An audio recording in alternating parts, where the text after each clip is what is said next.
Eu vreau să vorbesc cu ea și pentru că tu o cunoști, îmi vei face lipeala. Deci, frate! Salut!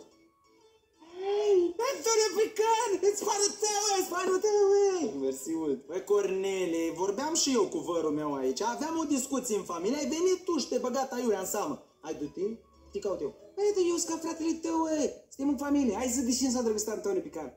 De cine s-a îndrăgostit? Da, dar el era cu bostănică din ce știu. Ei se iubeau acolo, zi, că am auzit că discutați despre dragoste, despre astea. S-a îndrăgostit de Ancuța lui Pandeli. Deci Ancuța o chema. Cum mă, de Ancuța cu Viorele? Păi am înțeles că are și soț și amant. Hai, are și soț și amant, hai! Doamne, mă, și te lăvelă! Păi tocmai de aia, vă rog, este foarte important. Că tu ești un băiat cu minte. Să te duci în treaba ta și să nu stai tu după Ancuță. Stai o leacă, dar și te bagi tu, și te bagi în iubirea omului. Lasă-le să iubească, să se destindă, Plus că Viorel nici nu iubește pe Ancuța aia. Dă-i posibilitatea lui Antonio să fie cu ea, Ce te bagi tu aiurea, Dacă îți fac cunoștință cu ea, îmi dai 100 de lei? Dacă îmi faci cunoștință cu ea, îți dau 200 de lei. Hai că am plecat. Nu, Cornel, nu! Cine, Antonio Pican, fă! Nu zice nimic ca challenge-uri, live-uri, vlog-uri. Ăsta are cele mai tare live-uri de pe YouTube. Cine e ăsta, Ești fanul lui. E foarte cunoscut în mediul online, e o vedetă. Și vărul lui mitică. Așa, și? Fă-i îndrăgostit de tine ăsta. Cornele, lasă-mă cu prostii din astea, eu sunt fată serioasă. L-am pe Viorela meu, smăritată, lasă-mă în pace, n-am chef de prostii din astea eu. Fă, are mașină bengoasă. Ce marcă? Nerțan, de era electric, care se încarcă la priză. Păi hai că mă duc să mă aranjez. Unde are loc întâlnirea? Mă duc să o caut pe Ancuța, că mi-a rămas mintea numai la ea. Băi, văroi, ascultă-mă ce-ți spune. Maria nu-i de tine. Nu era Ancuța? Nici Ancuța.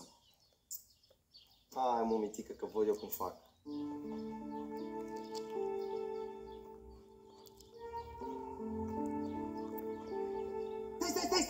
Stai. Gata, am convins-o, vine la întâlnire.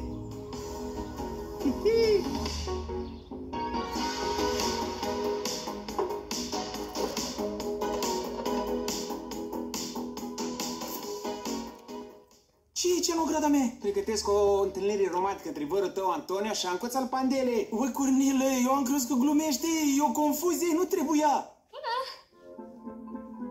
Vedi că a venit.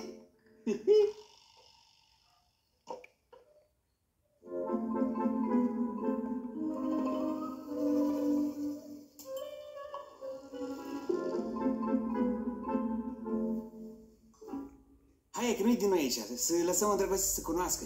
Și să nu uiți de aia 200 de lei. Stați, băi, că asta nu-i fata de care m-am îndrăgostit. Cum nu e? Asta e Ancuța lui Pandele.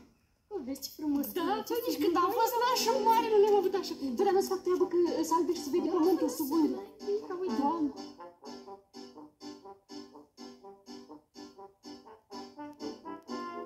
Dar ce se întâmplă aici, Ea e fata de care m-am îndrăgostit. Cine de Aurica?